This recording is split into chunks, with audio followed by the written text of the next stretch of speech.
So coming back to costing methods, you can also capture the costs of production processes either by absorption costing or marginal costing. These are like two main approaches. What do we do in practice? Well, when I was in Texas Instrument, we used to do both. Yeah, we had our absorption costing report, and we also had our incremental production costing report. Marginal costing is incremental. Yeah, if we do this much extra, what will it cost us? Absorption costing, how much is the total cost of everything that we are doing now? Yeah, and absorption costing is also useful because if you take the total cost of what you are doing now, and then you take all your units of production and output and divide these costs uh, by the number of units, especially if you have been working with the target cost. So let's say I have the total target cost and I divide it by the number of my target output, I will get what I call standard cost. Yeah, standard cost. And what is standard cost? Well, easy way to think about it is when you prepare a budget, your budget is in totals. If you take your total budgeted cost divided by your budgeted output uh, and units, if your business is unitized, yeah. So this applies to unitized business more than project-based business. And if you take your total budget, budgeted cost divided by the total budgeted output, you will get a standard cost. So standard cost is simply budgeted cost per unit. Yeah, that's an easy way to look at it. Marginal costs are very interesting, yeah, because they have a decision-making part to them. Let me just show you how this might be the case, yeah. So let me switch to, not this one, let me switch to the Excel worksheet. Okay, I will come to this project budgets in a moment. Maybe what I can do is to go right at the bottom to show you all. Yes, there we go. Yeah, break-even analysis. This is a very useful thing, you know. Any business needs to know this. Yeah, break-even analysis. I don't want you to go out in the world and not know break-even analysis after having studied FAM. Yeah. What is break-even analysis? It is basically to identify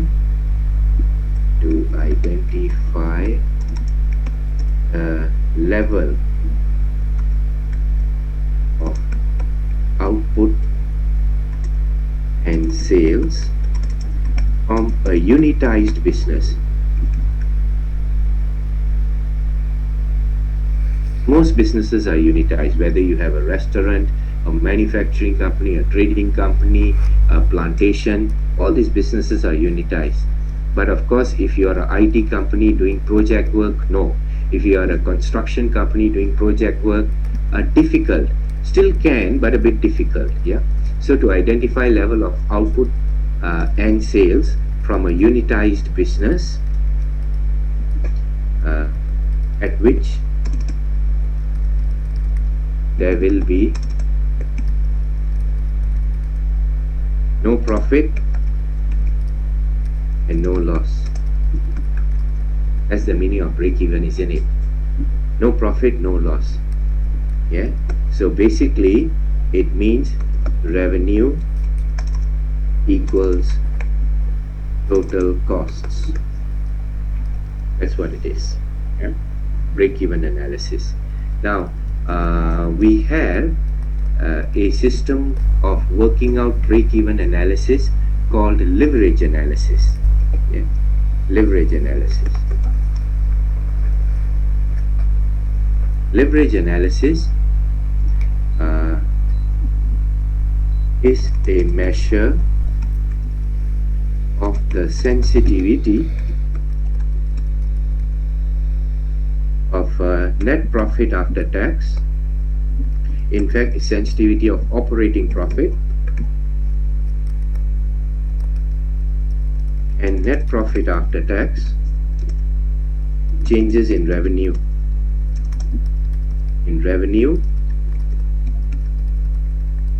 and EBIT.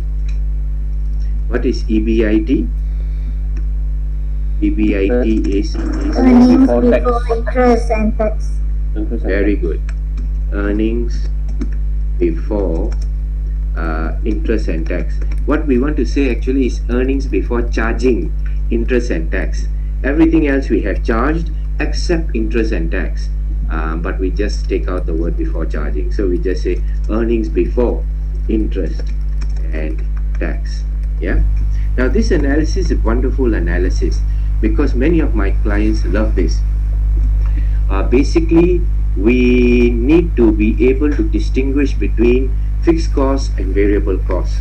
If in your costing system, you can distinguish between fixed costs and variable costs, then you can do this analysis. If you don't do that, then you can't. Yeah.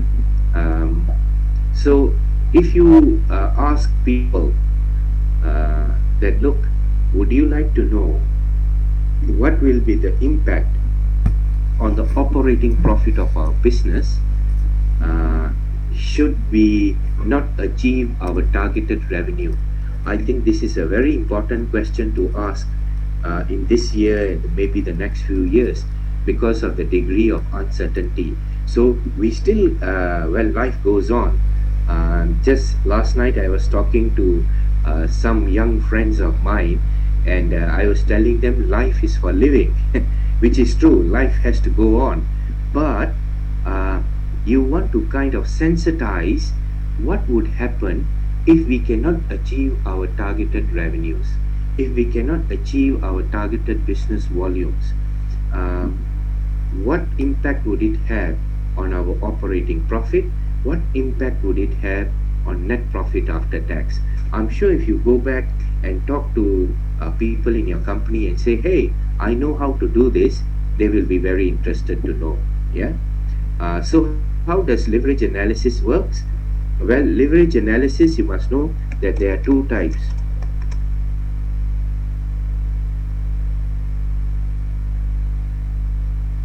Two types of leverage. We call it operating leverage. Yeah. Let me put the name straight away. Degree of operating leverage. We call it DOL. Yeah. And DOL is basically percentage change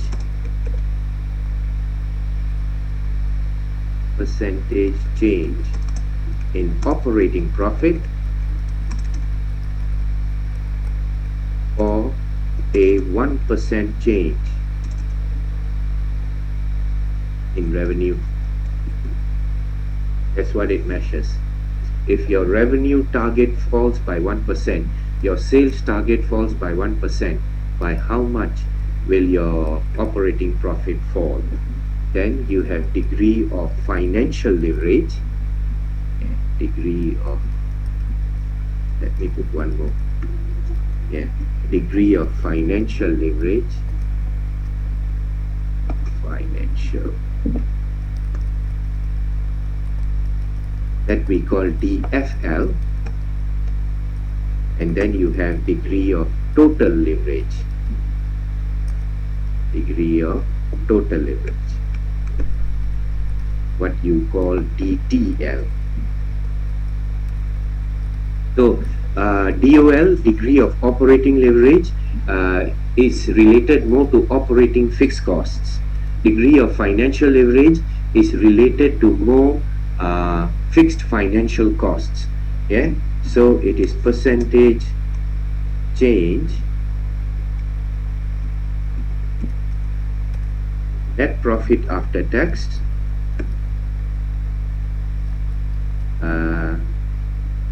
for a 1% change in operating profit. Yeah, so the first one, 1% change in revenue will cause how many percent change in operating profit?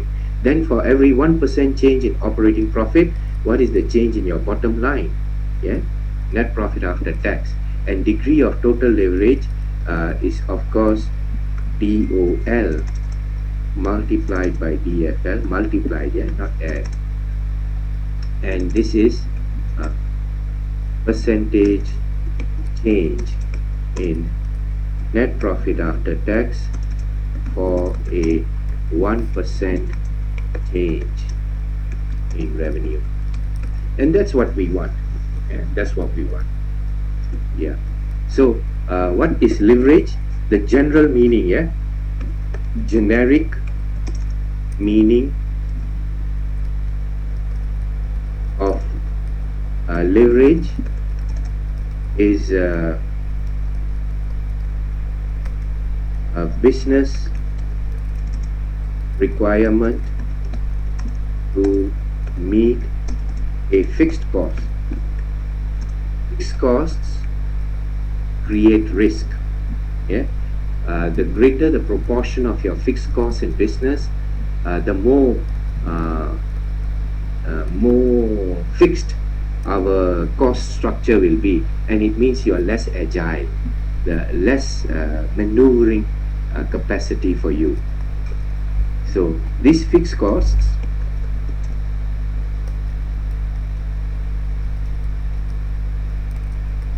can relate to operations. Okay, so we measure it with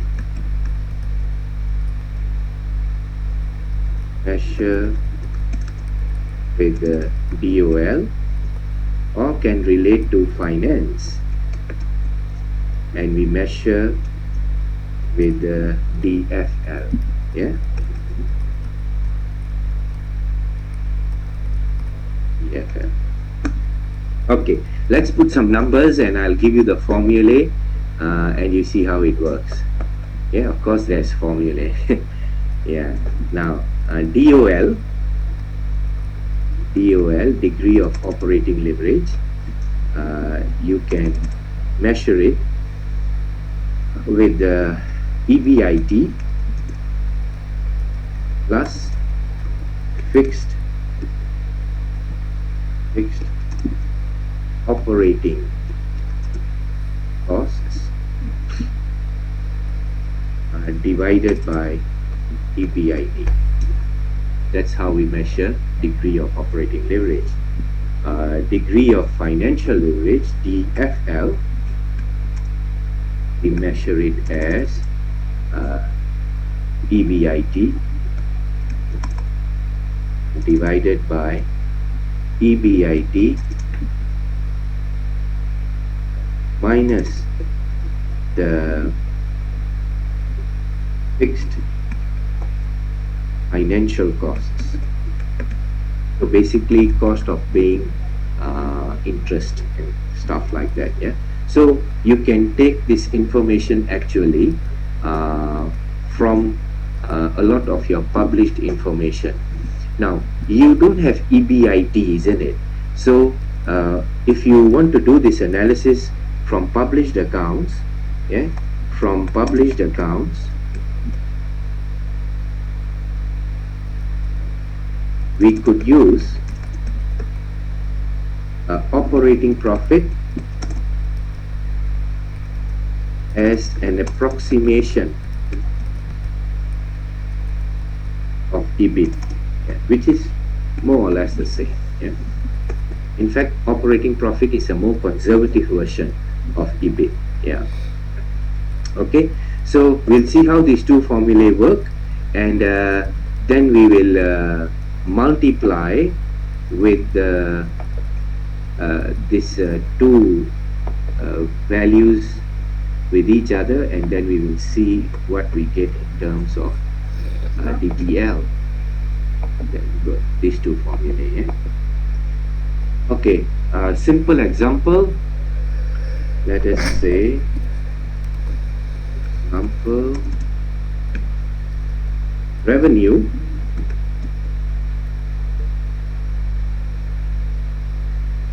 and let me do a comparison. Company A, company B. one company revenue is Doctor, sorry. Later, would you let us take a picture or copy, or we're supposed to copy? yes, don't worry. Yeah. Everything you see, I will give. What you see, you will get. What they say, vis-a-vis. Vis-a-vis, yes. So what you see is what you get now. Okay, I hope to do that. You can take a picture later. So let's say revenue here 10,000, and this is a bigger company, 18,000. They may be in the same business, yeah. And then we have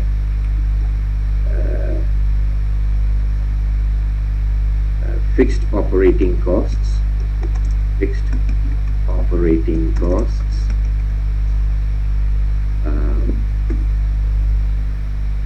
Then we have variable operating costs.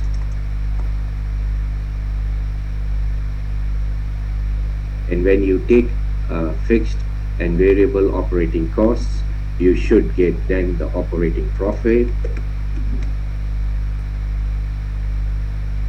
Operating profit.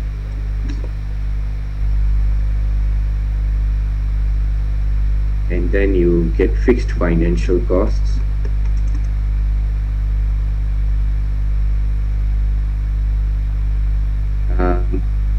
Financial costs, somehow we consider all of them to be fixed. Although I understand like LC line, revolving credit, some of them may be variable, yeah, dependent on how much you use. But for the purpose of this analysis, we tend to consider everything fixed. Yeah, so it makes it a bit more conservative, that's all. And then you will of course have say net profit after tax. I'll just take the key information that is needed here. Net profit after tax. Okay, let us say fixed operating costs for this company were 3,000. The variable costs were 4,000, so that the operating profit was also 3,000, isn't it? Yeah, 10 minus 7. Their fixed financial costs were 300, and after some adjustments and whatever, and payment of tax, their profit after tax 300 to 7 was 2,000. Simple. Yeah, this one 18,000. Yeah, their fixed operating costs were 8,000, and their variable costs were 6,000 or 4,000. So that is 12. 18 minus 12 is 6,000. Their fixed financial costs are 2,000. But of course, because it's a bigger company, they have profit after tax 3,000. So we want to see what is the risk profile of these companies, yeah, based on this analysis. So we look at break-even and sensitivity. This is 2 in 1, you know. Yeah, 2 in 1. And this analysis, leverage analysis, is simply an application of sensitivity analysis to analyze the impact of fixed costs in a business. Yeah. So maybe I will do it for company A. I hope you have your calculators on standby. Then you can try for company B. Yeah. So my DOL, first of all, DOL. This is equal to my EBIT. So, sorry, I should call this EBIT since we are talking about EBIT. Yeah. So this is EBIT. Yeah.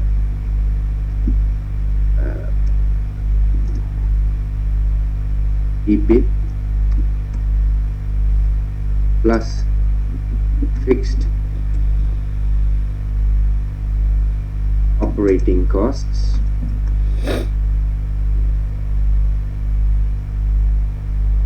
divided by EBIT. So I will have in brackets EBIT 3000 plus my fixed operating cost another 3000 divided by the EBIT again 3000, yeah, and I get 2 ngam, yeah. Then if I work out my DFL, it will be EBIT divided by, in brackets, EBIT minus the fixed financial costs, and that I would get as equal to EBIT, which is 3000,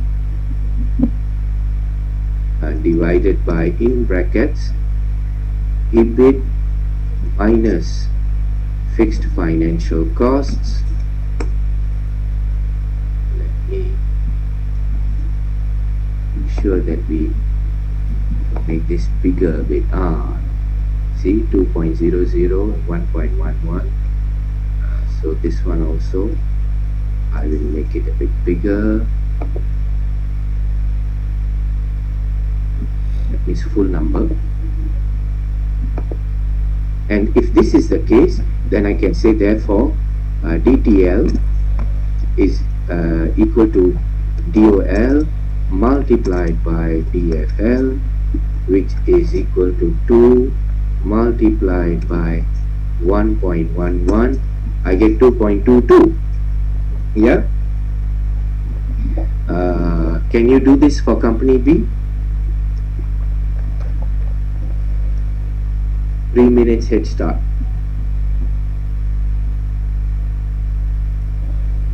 Let's get the number, then we'll try to explain what it means.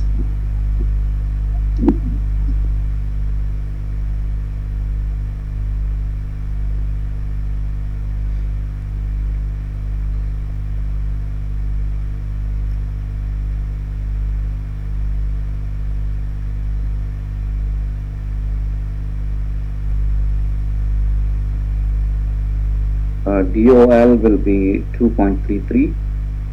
2.33, good. DFL? 2.5. 2 point? 1.5. So overall leverage? 3.50. 3.50. So the bigger company seems to have a higher risk profile, and you're absolutely right. If I copy the formula here, DOL is 2.33, DFL is 1.5, and total leverage is 3.5. So what does it mean?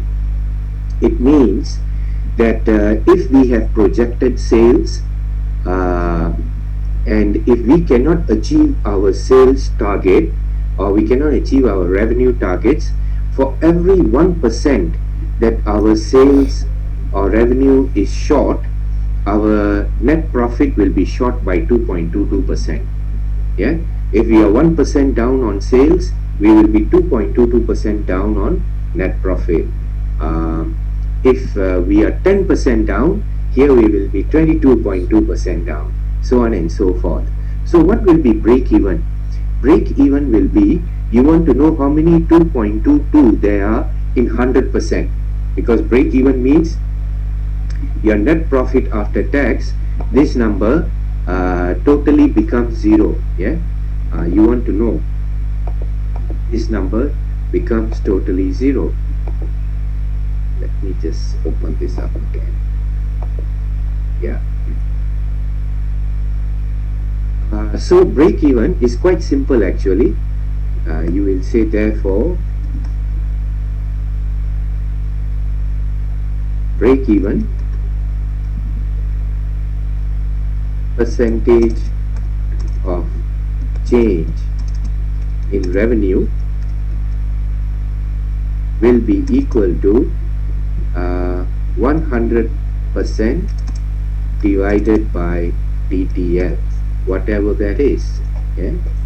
So in this case it will be equal to 100 divided by 2.22, and I will get 45%. What does this mean? It means all other things being equal, because it's sensitivity analysis, yeah? We change one factor at a time. It's a ceteris paribus. All other things being equal, if your revenue falls by 45%, no more net profit. So you can actually withstand a fall of 45% in your business. Yeah, and that's good. Under normal conditions, that's good. Yeah, if you're talking about a non-COVID scenario, normally we say a DTL 3 or less is good. Yeah, 3 to 5 is considered kind of normal. So if I was to copy this over this side, then you will find, you see, the tolerance is a bit less for this company B.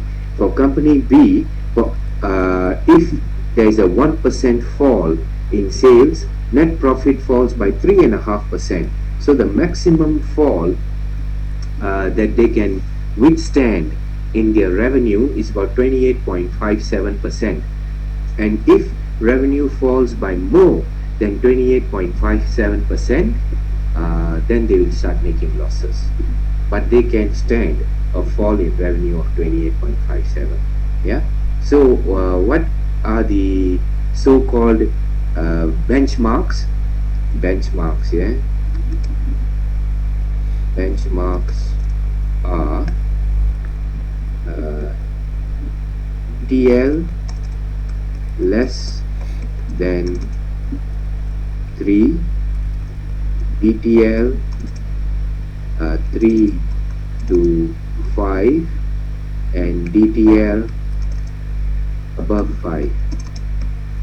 When you have a startup, sorry, I didn't get that.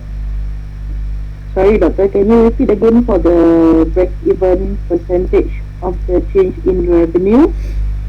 It's 100 divided by DTL. That is formula. Okay, thank you, Doctor. Yeah. So if DTL is less than 3, we say 3 to 5 low is risk. 5% or DTL is normally times, number of times.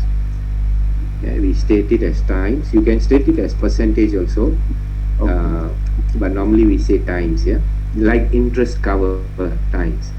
Yeah, so less than 3, low risk. 3 to 5, we say average risk, whatever that means. Yeah, above 5, high sensitivity to changes in business revenues. So you see, immediately you can go and work out for your business, you know. So tomorrow, Monday morning, when you go there, try to do this for your company. You can understand what kind of exposure we have to our revenues, because we have fixed costs in our business. Yeah, and if you look around and you don't have enough accurate information about fixed costs, then you know that is what you need to improve. Yeah, that's leverage analysis. Let me get back to the slides. Okay, break-even, contribution, well, okay. Then other costing methods: process costing, batch costing, job costing. Process costing, if your manufacturing process has many processes. In Texas Instruments, we use process costing. Batch costing, of course, means that you have a certain number of units before you cost them together. We used both process and batch costing because one of the things that I was in charge of, the cost control, was our semiconductor chips. And my costing unit was 1,000 chips, not one chip, yeah, 1,000 chips. My standard cost was based on 1,000 chips. So batch costing. Job costing, of course, is project driven costing. We will look at a simple example presently on kind of job costing. or we also call it project costing. And sometimes if the project is very significant or very big, then you need to carry out what we call a capital investment appraisal. Yeah. Now capital investment appraisal is discussed in very great detail in corporate finance. That is your elective paper. Yeah. Should you choose to do that, then we will go to town on that. But I will just do a touch and go on that today. Okay, analyzing your business environment. What do you have to do? Analyzing financial statements, sorry. Actually, you start off with the environment. Then you look at your immediate, what we call the microeconomic environment, your competitors, your customers, your supply chain, yeah, and then you come to the internal analysis, which is your ratio analysis. Yeah. So ratios can be grouped in this area. We have already seen this. I've given you the guidelines. Let's talk a little bit about budgets and cost control. This is one way in which we can improve the quality of budgets. Now, the best practice nowadays, especially since 2011, we have realized that we cannot have a budget as just Excel sheets, one Excel sheet after the next Excel sheet, not good enough. Like I suggested to you yesterday, budgets must be aligned to KPIs, because KPIs are aligned to your key result areas. Key result areas are aligned to your destination statements, which are then aligned to your vision and mission. So if you align budgets to KPIs, then you can align it all the way to the company's vision and mission. And then therefore you will have a proper aligned vision and mission plan, yeah, strategic plan. In fact, Kaplan and Norton have also written a book on this. Yeah, one whole book they wrote on this. Okay, so we said that good budgets are those that are based on KPIs, and secondly, based on your business environment forecast. So you cannot say every year, I want to increase revenue 20%, I want to increase revenue 15%. You have to look at the environment, yeah, and then set the targets. Of course, I understand in Malaysia, many of us who work for multinationals, we don't have much say in this, do we? A regional office will give you the target and say, just do that, and tell me how you're going to do that. Yeah, well, I've been there, so I know. So how do you measure the environment? There are three levels of environment. The internal environment, we can measure it, or if you like, we can document it using a listing of our strengths and weaknesses. If you have not done your strategic management paper, then we will be teaching you this in your strategic management mode. Yeah, and then immediately outside your internal environment is your micro external. Like I said, this is your customer, competitor, and your supply chain. So here you measure the OT, the opportunities and threats. Yeah, and then you have the broader environment. We call it the macro external. Yeah, and we measure risk factors, or we look specifically to analyze these risk factors when you're building scenarios and things like that, with using PESTEL. Can you tell me what is PESTEL? What is P? Political environment. E? Economic. S? Social. E? Technology. E? Environmental. And L? Legal. Yeah, nowadays we say legal and regulatory, but legal is fine. I mean, it covers regulatory. Yeah, so that's the SWOT tool. Organizing your planning data. First of all, you finalize your cost targets, identify your cost components, Bring in multi-dimensional budgeting. This is if you are doing budgeting in super great detail, yeah.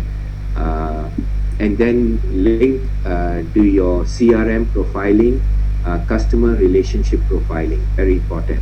We put the customer in the heart of everything we do. I think you are going to hear this many times in your MBA program. Put the customer in the center of what we do. You know what? We have to keep saying it again and again and again, because in real life we are so busy with the administrative things of our business, we sometimes even forget the customer. Yeah, so this is something you have to just keep reminding yourself. Start with the customer. What do we want to be known for? Every day we have to ask ourselves this question. What is it that we want to be known for? What is the value that we are bringing to the market? Why would people pay us good money? Are we really drilling down to a granular basis and asking ourselves this question? Yeah, it's very important. If we do, then you will know your revenue by product, by region, by customer, by marketing channel, or by time period, and you can do your expenditure analysis. How many percent we spend on this cost category, how many percent on this, how many percent on this, and you have to keep tight costs whether you like it or not, especially now. Yeah, going forward, we would really need to take a look at things like this. Okay. Forecasting revenues using the inverted triangle approach, what we talked about just now, macro, micro, and internal. I've given you another diagram on this one. There you go. Macro, micro, and internal. Yeah. So I hope this helps you to write a little bit. Yeah, when you talk about maybe the future prospects of the companies that you are analyzing, you can actually use a bit of this. Yeah. Okay, creating the 5-part budget template. Now, when we look around the world and we see what good companies are doing, then we find out that actually having a good budget is not just having a few Excel worksheets, but actually having a proper budget document. And this budget document has 5 components to it. Yeah? And this the first one, the first section of your budget are your key annual financial targets. That means every year, what are your key targets? Not the details, just the key targets. We want to grow this so much. We want to consolidate this so much. We want to cut back on this so much.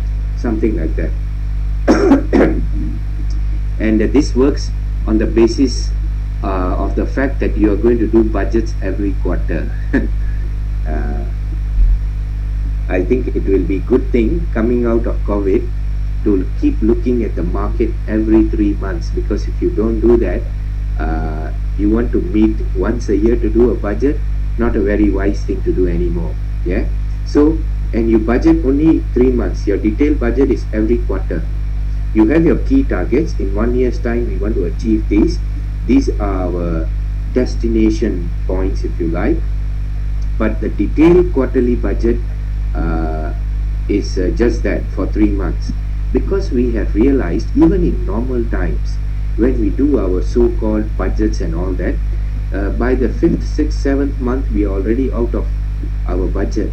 So then that really becomes like a robotic exercise. Yeah, filling up Excel worksheets, submit to accounting department, please let me have your budget by November 15th, because I want to put it up to people who will approve it for you, and then, like I said the other day, you just look at what you did last year and you add to this year's numbers, modify them a bit, and you send them up. That's not really budgeting, because budgeting should be a good financial planning tool. Yeah. And if we are doing that, then we are not really doing financial planning. Yeah. So anyway, you have your detailed quarterly budget schedules. The third schedule is the explanation of each number. Yeah, analysis and justification for the detailed budget items. The fourth section is usually all these templates. Yeah, your ratio templates, your break-even templates, all the financial models. And the parameters and assumptions, all this will have a reference to section number 5, where you list down. We assume that this is going to be the market. We assume interest rates are going to be so much. We assume that oil price is going to be within this range. We assume that these are the changes that are expected to take within the next 36 months or so. So something like that. Yeah. So these are some of the details I have put down for what you can put in these particular sections. Yeah. Budgets. Okay. You can sensitize your budgets. I have just shown you how to do that. You create what you call the leverage analysis template. But to do that, you need your revenue drivers, your fixed operating overheads, your fixed financial overheads, and any other finance costs that you want to include in your fixed finance overheads. Yeah. And we saw how we can do break-even change in business volume and revenues.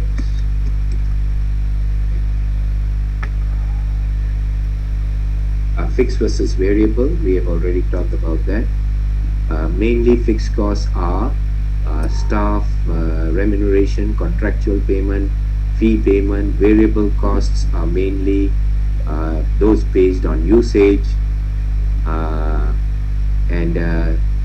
Normally, if I talk about contribution, this is another word, yeah, we use in management accounting actually. If you take your total revenue and you deduct only your variable cost, you forget about your fixed costs, your fixed overheads, then that profit is called a contribution profit, a contribution margin. And sometimes you can work out a break even based on a contribution margin. So if I put all my contribution here and my fixed costs here, this is where you want to find out your break even volume. Yeah, volume. For volume based business, break even is simply fixed costs. Let me write down the formula. I don't know if I have done it or not. Insert text box. There you go. Okay. Break even volume is equal to your total fixed overheads, yeah, all your fixed costs, yeah, your total fixed cost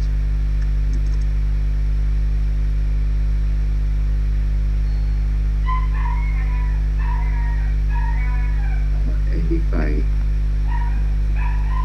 this is underlined, total fixed cost divided by contribution per unit, yeah? Contribution per unit, that's break-even volume. Where you are doing a volume-based manufacturing type of business, then you can actually work out your break-even output, yeah, the volume. Total fixed cost divided by contribution. What is contribution? Contribution is a gross profit before charging fixed costs. Contribution is a gross profit before charging fixed costs. Only variable costs are charged, yeah? Doctor, You try, yes. so gross profit here meaning that so if there is a commission involved in that, let's say that contributed amount, That's a variable cost. so excluding that, right? No, variable cost, what? Commission is variable. So don't exclude that, lah. Then So please read the words carefully. It's your profit after charging all costs except the fixed costs. Yeah? Make sense? Yep. So this is from a management accounting point of view. So in management accounting, we don't actually call it gross profit. We call it contribution margin. Contribution. Yeah? Because this is the profit that you have now earned after charging your variable costs that contributes to the recovery of your fixed costs. Yeah? That's why the choice of the word contribution. Does that make sense to you? Yeah? Yes, Dr. Kiran. Okay. Okay, then we have relationship between annual targets and quarterly budgets.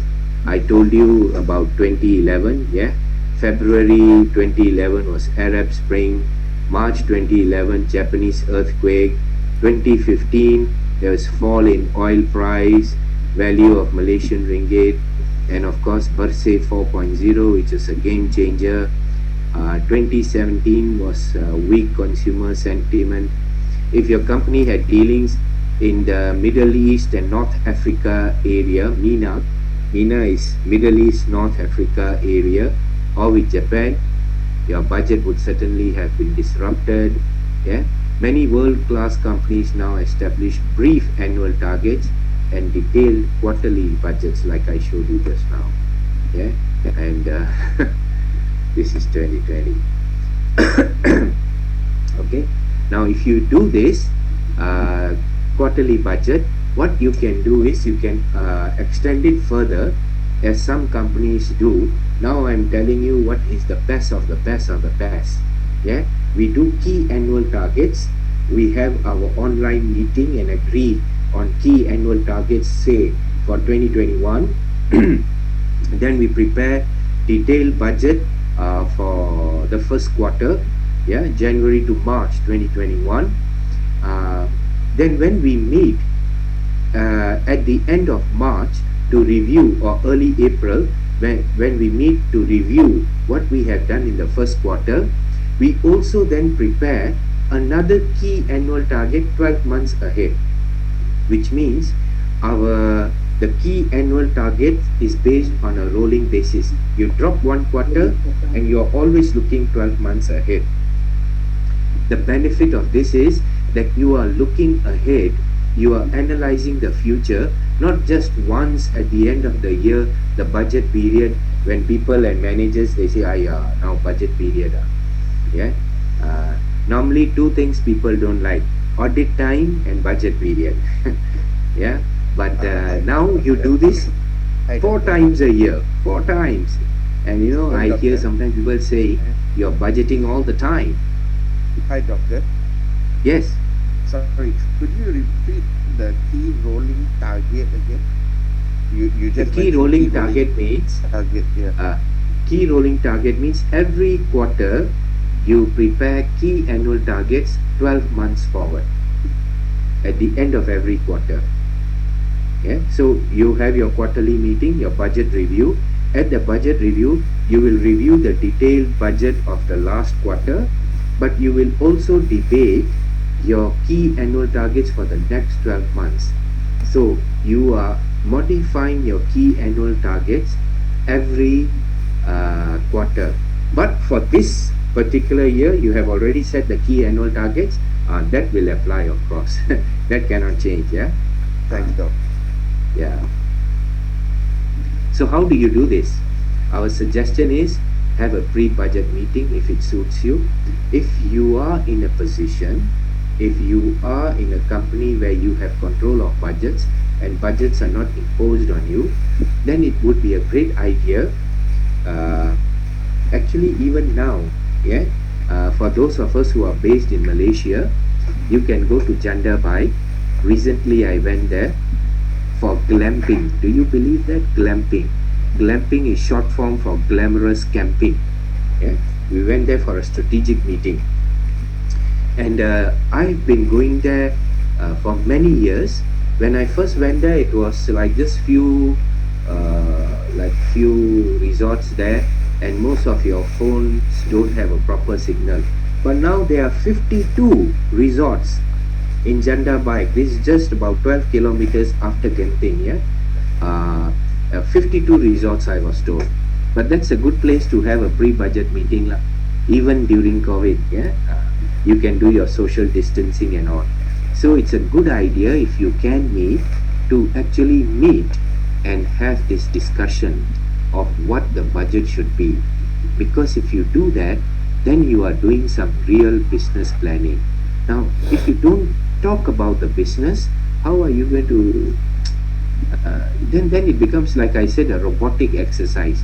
Yeah, it doesn't really add value to your financial planning. So typically this is what we do. We check in on Friday evening.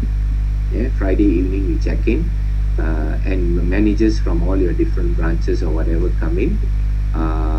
Friday should be used. This is what I recommend to the board of directors.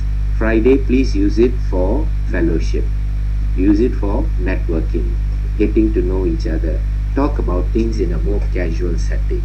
Saturday morning, then, your CEO or the COO or managing director gives you an overview of the business, something like a town hall, but only for the managers. This one, yeah. And then once the MD has already completed their discussion, the president or the VP for your region has already given their presentation, then you can get your technical guys to either talk about environmental analysis, where Harvey Gill organizes this, then we will give them some environmental analysis, and usually that takes us till about lunchtime Saturday. So Saturday we have a good lunch, and after that we have our breakout session, yeah, which is the interdepartmental discussion to fix the following. Fix the following.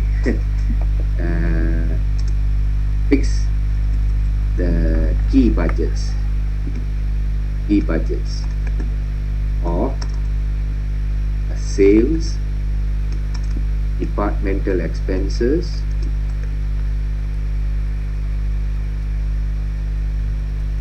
and resource requirements. So we suggest you do interdepartmental discussion. That means don't say, oh, marketing boys and girls, you do marketing target. Operations guys, you do operating. Mix them so that everybody understands each other's challenges. Yeah. It needs the right culture to do this. Not every company can do this, but those who do, we really have a really great time doing. Yeah. Okay, the pre-budget meeting. Then there's also another system of budgets nowadays called activity-based budgets.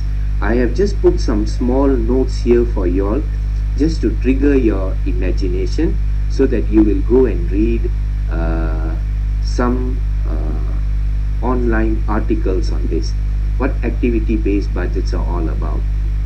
So in activity-based budgets, we move away from the traditional material labor overheads, what I told you this morning. Yeah, we move away from that. Instead, we talk about activities. What are the activities that create cost? See, I have a simple example here from you. Traditionally, if you were measuring outbound logistics, you would say salaries we are paying for our outbound logistics department, is salaries 50,000, rent 20,000, depreciation of your shelving and whatever your other costs, capex 10,000, and utilities we pay 5,000, so that's 85,000. But if I was to rearrange this according to the activities that take place in outbound logistics, I might actually end up finding out that order processing, my sales admin and all that, the time cost, the salary cost and everything, which means the salary that go into order processing, how much space I take to conduct order processing, how much of capital usage I have for order processing, how much of utilities I have. So a different proportion of each one of these expense categories in one activity. Order processing takes up about 8,500 of our cost. Order picking takes up 21,250. Packaging takes nearly 30,000, and shipping takes about 25,500. So the total is still 85. But now you see, this information is good. I did something similar for a certain client in Blakong, and they said, hey, do we spend so much of our resources on order picking? And when we looked closely, we said yes. So now they have a system to improve their order picking. They are digitalizing a certain part of their warehousing and their packaging department, where they know that we can now manage this cost better. So activity based costing actually throws up the cost of each activity, and it's a bit painful to do, I will admit, but if you do it, it gives you very good decision making information. Yeah. Then there's zero-based budgeting. This is not new. Zero-based budgeting is an idea where we say, okay, what if we were a startup? Every year, when we do our pre-budget meeting, we say, what if we were a startup? What are the core things that we need to survive? So we start from our core survival mode, and then we see what we can add on. That way, we will always be lean and mean. So companies that like to be lean and mean, they use zero base. I think this is very relevant now for this year. Yeah. And then of course you have project based budgets. I will show you an example of project based budgets in a bit. Yeah. Projected cash flows, what questions they must answer. Okay, I think we can take a short break here, and when we come back, I will show you how projected cash flows can work. Yeah. Break time. Thank you. Yeah. Thank you. In about 5 minutes. Yeah. Thank you. Yeah. Welcome.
Okay, good people, welcome back. Let us just finish off our last topic on FAM, other than the sources of finance. There are some theories that you need to also study. I will make some suggestions to you, maybe when we are talking about your assignment. Yeah. But let's look at CAPEX, capital expenditure decisions. Now, this process that we're going to talk about is, of course, not for buying one laptop or just buying some small office equipment or something like that. This applies to when you have some significant investment, yeah, where you're going to go and buy a piece of equipment or plant or something like that. Like recently, one of the clients that I have, they wanted to order a second-hand printing plant from overseas. That particular printing plant, they wanted to upgrade it, so they were selling it on the world market. So they actually had to dismantle it, put it on a ship, bring it here, and then recommission it up here, get it running, and the whole cost was 30 million. Yeah, so we had to do like a project feasibility for that. Okay, so project budget parameters. Here I've just taken an example. We are going to purchase a franchise for some fashion. Yeah, and the cost of the franchise, we have to pay 10 million. Our required returns are 18%. How do we get required returns? Well, these are based on market analysis. Yeah, this one covered in corporate finance. Yeah, planning horizon 5 years. Location KL city center, somewhere in KL, of course. Yeah, if you're talking about a franchise. But all the analysis we are doing in US dollars. Yeah, so you have to pay upfront for the franchise 50%, after year 1 20%, after year 2 30%. So total franchise cost 10 million. Yeah, that's how you would pay it. The revenue sharing agreement with your franchisor, the annual revenue for the first 1 million that you earn, you share 15%. Once your annual revenue goes from 1 million to 3 million, then you share 12%. Once you can achieve annual revenue above 3 million, then you just give 10% to the franchisor. And your annual target sales are, there you go, 5 million, 6.5, 8, 9, 9. Yeah? The cost elements, we have made it simple for our discussion this morning. Material resources, 15% of sales value. If I can put 15%, it means mostly variable. Human resource is actually fixed, but for today's discussion, I just put it as 10% of sales value, because you will need more marketing people, marketing personnel, things like that. Promotional activity, only 5% of sales value, because this is going to be sponsored by franchisor as well.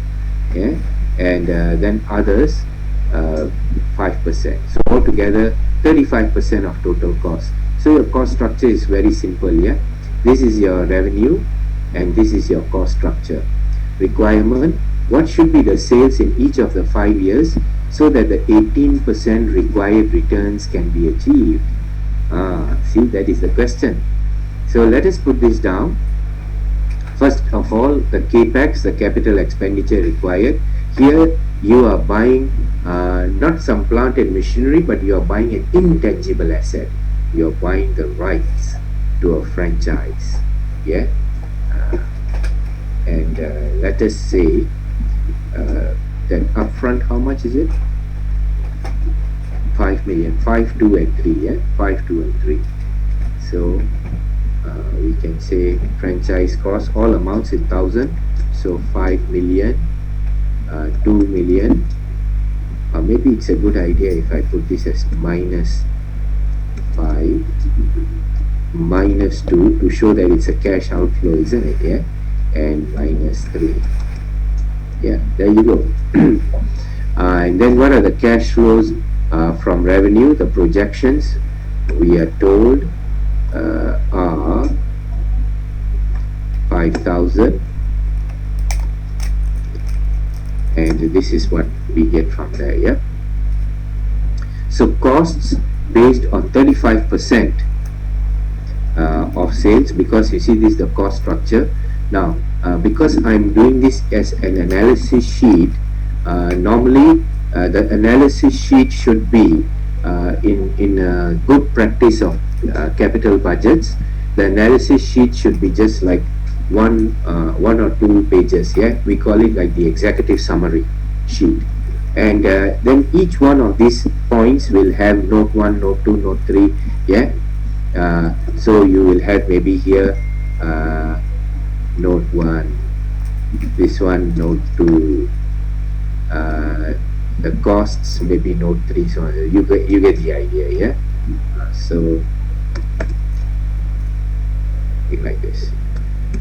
Yeah.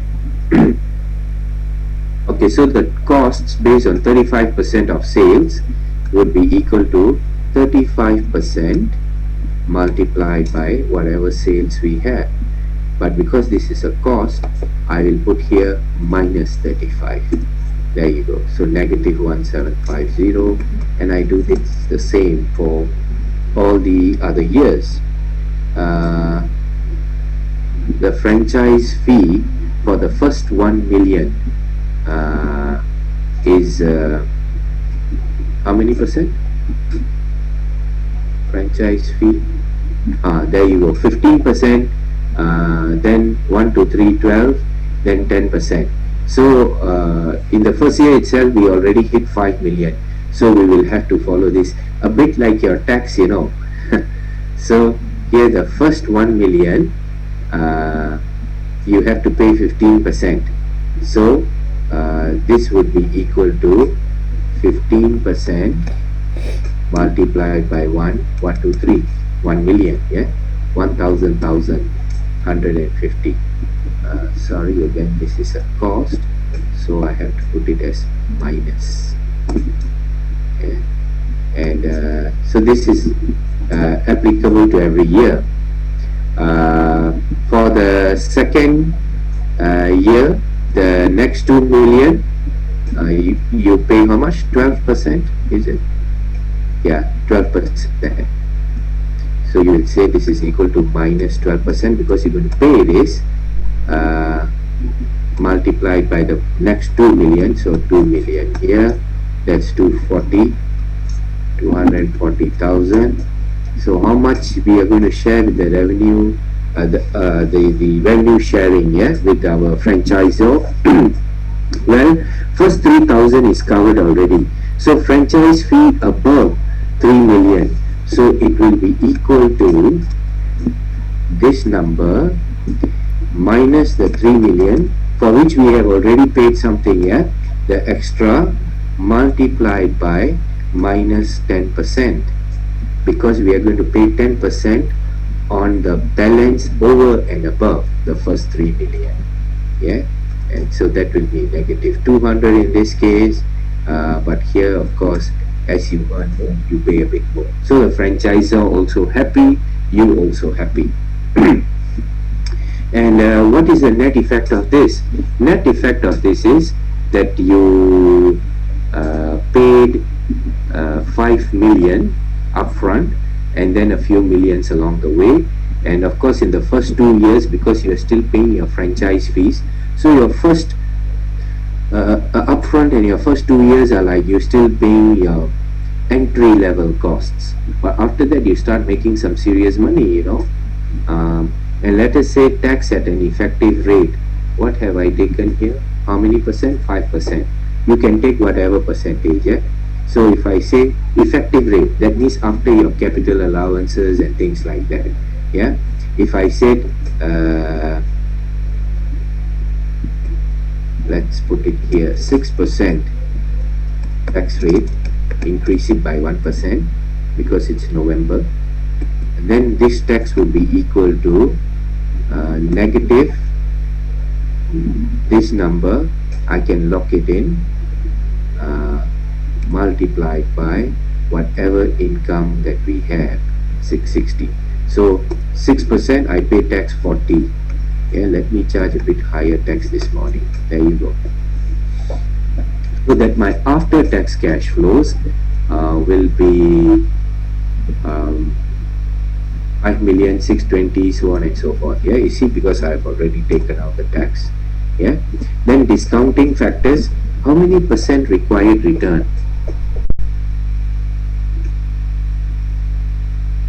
18%.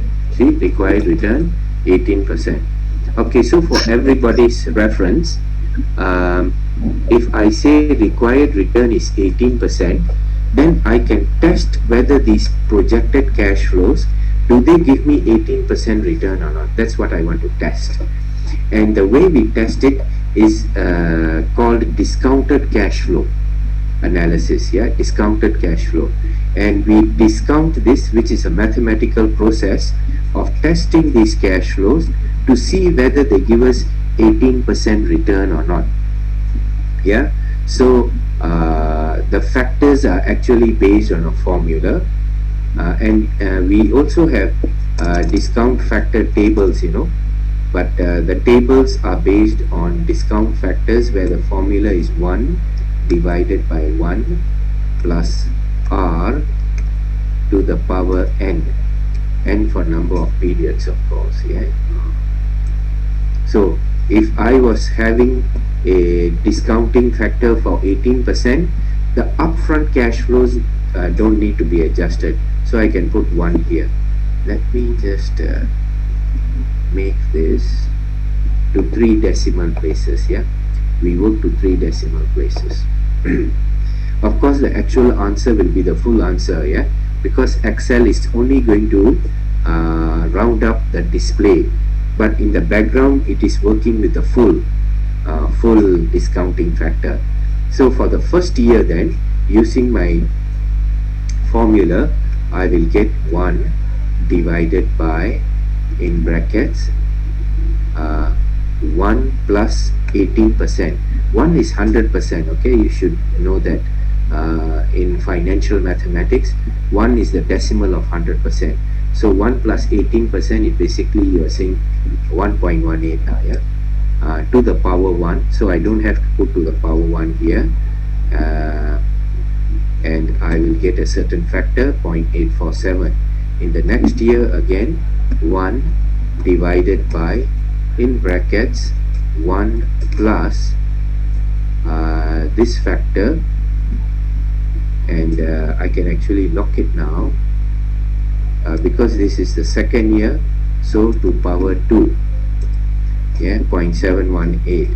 Now if I copy this, it will be the same number, of course, but all I have to do now is to make this to power 3, because 3 years, n equals 3.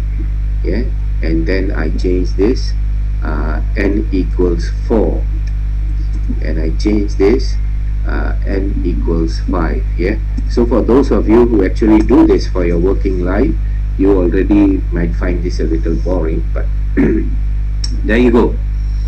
If I take projected cash flows and multiply them by discounting factors will state the value of future cash flows according to their value today, based on a required return that you have established. In this case, we have established 18% required return. So these present values will therefore be, well, for the first year, it will be simply the 5 million investment multiplied by 1, because 5 million today is 5 million. Yeah, the present value is 5 million. However, the 620 million net of tax surplus from this project in today's terms, at a discount rate of 18%, at a required return of 18%, is worth just 526. Because if I had 526 today and I could invest it at 18% on another alternative investment, then 526 today will become 620 in 1 year's time. Getting 620,000 in 1 year's time is the same as getting 526 today when the required return is 18%. Yeah, so it's a very good logic if you think about it. Yeah, and if I did the same thing all the way here, then I will get the value today of all the future cash flows. Why do we want to do that? We want to do that because the investment is today, the franchise cost is today, and in the first year and in the second year. How do you compare cash flows that arise in year 1, year 2, year 3, year 4, year 5? How do you bring them to a common level? So this is why this is also sometimes called capital investment appraisal. And the logic behind this analysis is that if our investment is undertaken today, money today has higher value than money say in 2 years time, and the money in 2 years time has higher value than money in 10 years time.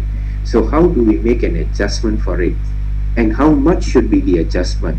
Answer: we adjust according to how much returns you want. So we scale down the future cash flows by the required rate of return, in this case 18%, and we restate them according to their value today. So that's what we have done. The present values at the discounting rate or at required return. Yeah, sorry, present values at required return. Yeah. So if your required return changes, obviously this adjustment will also change. Doctor, Let's say if I put this here 20%, then all the numbers will change. Yeah. Doctor, Yeah, go ahead. is there any other factor that normally in the discounting factor other than the required profit? For example, like inflation. Yes, there are many other factors: inflation, risk, size of portfolio, relationship of the investment with your existing portfolio. You come from my corporate finance class, I teach you all of that. Of course, you're right. That's very intuitive of you. So this 18% actually has already taken all of those things into account. Yeah. Okay. Make Okay, sense? thank you. Yeah. So that's a good observation, because 18% you don't just think it's just a required return based on I want 18%. That's not how it's done. Yeah, we take into account many factors. It's quite a sophisticated calculation. For listed companies, we call it cost of capital. Yeah, cost of capital. Yeah, and in the cost of capital calculation, we take all these factors into account, including inflation and risk, and all the other time value of money factors. We take that into account. Yeah. Okay, so now what I have got here is the required return for this project was 18%.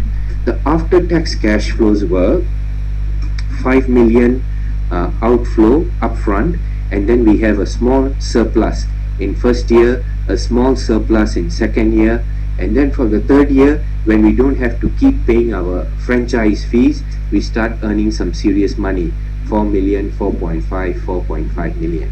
So the question is this: within this 5-year cash flow, has this project, or can this project cash flows give us our required return of 18%? Can or not? The answer will be yes, if this number is bigger than 0. So is this bigger than 0? Of course it is bigger than 0. It is a surplus of 2.672. Now, if the sum of present values here was exactly 0, then you would say, we wanted 18%, we got 18%, exactly. So, yes, the project is feasible, but only just. But here we are told that this project cash flows will give you your required rate of return 18%, and then some. You will actually have a surplus of 2.6 million over and above your 18% required return. So of course, the question in some people's mind will be, well, is that true? If this project can give us more than 18% return, how many percent return can this project cash flows give me? Yeah. So if you want to find out the cash flows, what kind of return these cash flows give you, that is called the internal rate of return. Yeah. And you see, I have worked out the internal rate of return here. How do we work out internal rate of return? Well, there is a technique again, like I said, these are the subject matter of corporate finance, but the short answer to this is you can ask Excel to work it out for you. Equals IRR, please give me the cash flows of, please give me the internal rate of return of this series of projected cash flows. And then you see, Excel asks you to guess how many percent do you think it is. Well, you know it's 18%. You can put a bigger number, but actually it doesn't matter what number you put. You put in the number so that the algorithm works. Yeah, so I could put here 15%, doesn't matter. Yeah, when I get the IRR, it tells me that it is 33%. Yeah, 33%. And if you want to get a closer number, 33.0, oh, that's nice, 33.0%, which means at 33%, if my discounting factors were put here at 33%, then my net present value would be 0. Kind of break even, isn't it? Yeah, let us see whether Excel was bluffing us or not. 33, now I put here 33 and I get 4, so it's almost 0. Yeah, so then you know that your required return was 18%, but the projected cash flows give you 33%, and therefore this franchise project will be feasible provided our cash flow projections are achievable. Okay? And nothing happens which is a game changer or that impacts the whole economy or something like that. Question time. Any questions at all? Doctor, good morning. Yeah. Morning. Good morning. Okay. The 18% that you actually put it up here, yeah. You have actually said that it is all inclusive of all the other factors, internal and also the outside factors. In a real situations, we put it 18%. Is it something like acceptable or practice that we put in there? Okay, I just recently did something for one of the heavy machinery companies in Johor. They make these platforms, you know, for ONG. Yeah? And a few years ago, I was doing this exercise with them. There we put in their cost of capital. So there we took into account their financial costs, and then because they were also working with another sister company that was giving them money, and we came to about 22% discounting factor. Then to take the adjustment for inflation, we did not put it in required return. We put it in the projected cash flows instead. So we did here, because the fee for the building of the platform and commissioning and running it, it's like on a turnkey basis, which they are supposed to give back after 7 years. So that was more or less fixed, but the costs, we built in all the inflation, the cost increase factors. Yeah. And then when we got the net cash flows, we did a sensitivity on the net cash flows. So in real life, we do a lot more things than just this. Yeah, this is a very basic, simple example, just to share with you a concept that capital budgets require a bit more detailed analysis than your usual budget. So this morning, What I have tried to show you is your annual budget, which is a recurring budget all the time, and then a special purpose budget, which is a capital budget. Okay. Yeah, okay. One more question, Doctor. If I'm to sort of like define the 18%, so it would be something like your compositions of your, number one is your finance cost or your interest cost, number one. Mhm. Number two is your inflation. Your inflations here also include of those depreciations.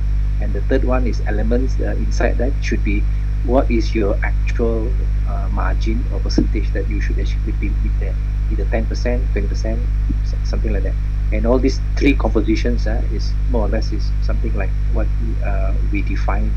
Is it correct that way to interpret it? It is, what you have said. What you have said is what we do for non-listed entities. Non-listed. Okay. Listed entities will go to the stock market, and nowadays we have readily available market risk factors called beta value, and we will let the stock market determine how much should be the required return for listed companies. Yeah, then we use a totally different approach altogether, because there we say how much should be the returns that we get from new investment. If we are a large listed company, then the answer to that is, why not ask people in the market who are buying your shares these days, not the original guys, those who are buying your shares these days, how much required returns do they want? Yeah, and then based on the calculation of the required returns that your equity, your shares gives in the market, or based on the required returns based on your risk profile in the market, then you work out what we call a cost of capital. Capital is what? Long-term money. So cost of using long-term money. Then we use that approach. But what I have suggested to you earlier is what you use for non-listed companies. Yeah? All companies. Okay. Make sense? Yes. Doctor. The other one that I wanted to ask you, Doctor, is you mentioned just now is beta. What is beta? Sorry. Beta is a measure of market risk. You know, just like in statistics, you might have studied standard deviation, right? Yeah. Standard deviation. Standard deviation is a measure of total risk. But listed companies are often diversified, so they don't have to take into account total risk. They only want to see how the market environment will impact my cash flow projection. So they use a different risk model, which is called beta value. Yeah. Okay. Thank you. Welcome. Yes, Mandran? Yeah, Doctor, could you quickly just summarize this particular spreadsheet in a very high level so that I can concretize my understanding on this? Is it Sure. possible? Yeah. Thank Okay. You see, we were talking earlier about our annual budgets, our key annual targets. Those are operating budgets, yeah, and those happen all the time. But when the company is embarking upon some significantly large project, you are going to renovate your factory, you are going to set up a new showroom, you're going to go and buy another business, you're going to acquire a franchise. Then because there's tons of money involved, and this is going to tie you down for a number of years, then the approach you take is to work out what we call a capital investment appraisal budget. Okay? And so this is what this is. So in this example, this company is going to buy a franchise, Zara or whatever, and these are the terms of payment of this. So the important thing to do for this is, if you look at the process, first of all, you identify this special project or opportunity, if you like, and then get as detailed as possible the projected cash flows. So that will often depend on the legal terms of your contract, what you are buying, how you're going to run it, and things like that. So your legal team will negotiate or help you to negotiate all the terms, yeah, whether you're buying a franchise or renovating your place or whatever with a third party. Based on that, The managerial accounting team will then take all this information and prepare projected cash flow. So usually we will have a projected cash flow based on a baseline scenario, and then we can have maybe another 2 sets of scenarios to sensitize the cash flow. If this happens, then this. If that happens, then this. Some companies even use some small probabilities, 50% chance that our cash flows will be like that, 30% chance they'll be like that, and another 20% chance they will be something else. Yeah, and then you can actually get your probability adjusted cash flows. Now that is the part of your cash flow projection. In your cash flow projection, you can put in your inflation adjustment, and sensitivity is basically your risk adjustment, your profit margin, like what we were talking about just now. Your profit margin is your required rate of return. I remember that Genting used to say this 30 years ago, that whenever they set up a casino, they want an IRR, required internal rate of return, of at least 33% or more. So that was their benchmark. If it is 33%, that is good. Our IRR was just now 33%, I think, yes. So this is right on the ball for Genting, yeah. So companies can actually specify what kind of level of profit that they want.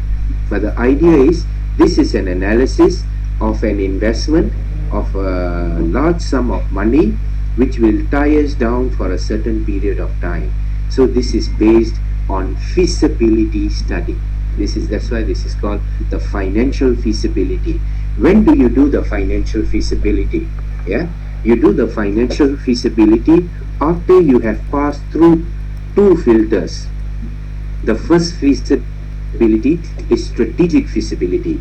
What we are thinking of doing now, moving into a new market, renovating our factory, getting a new machine, does it fit our strategic plan or not? So the first feasibility you test for is strategic feasibility. Then second feasibility that you test for is what we call operational feasibility. Do we have the resources? Do we have the people? Do we have the technology? Do we have the space to do all these things that we are thinking of doing? Yeah, operational feasibility. Only if there's a green light on strategic feasibility and operational feasibility, then we do the number crunching of financial feasibility. If you do financial feasibility without doing a strategic and operating feasibility first, then you are putting yourself up for danger. Yeah? So that is the whole picture of what we have done. Hope that helps. Yes, thank you, sir. Yeah, welcome. No, sir. Yeah. I think to find the reason why it is difficult to analyze the break-even for a project. Why is it difficult to analyze? Doing a break-even analysis for a project. You see, this is a break-even. When you work out the IRR, that's a break-even. In fact, net present value is also a break-even. Yeah. Let us say if your required return was 35%, yeah, you would say no, this project is not feasible, because you are earning profits. You can see you are earning profit, but you cannot get your 35% return. So we anchor our break-even on our required return. Yeah. But if we wanted 33%, then we'll say, yes, we want 33%. This project cash flows give us 33%. Then we go ahead, because 33% required return is our break-even, if you like. Yeah. That's how you do break-even for discounted cash flows. For normal cash flows, you just do an adjustment to see where your net profit after tax becomes zero, like we did earlier for leverage analysis. Yeah. Okay, thank you. Okay. Okay, thank you.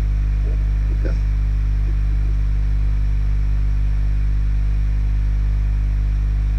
Any other questions, please?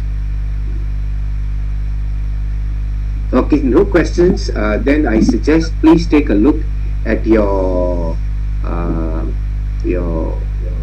tasks, your assignment questions, and we will try to take a look at the assignment questions. Plus, there are a few finance theories that I want to share with you. Yeah.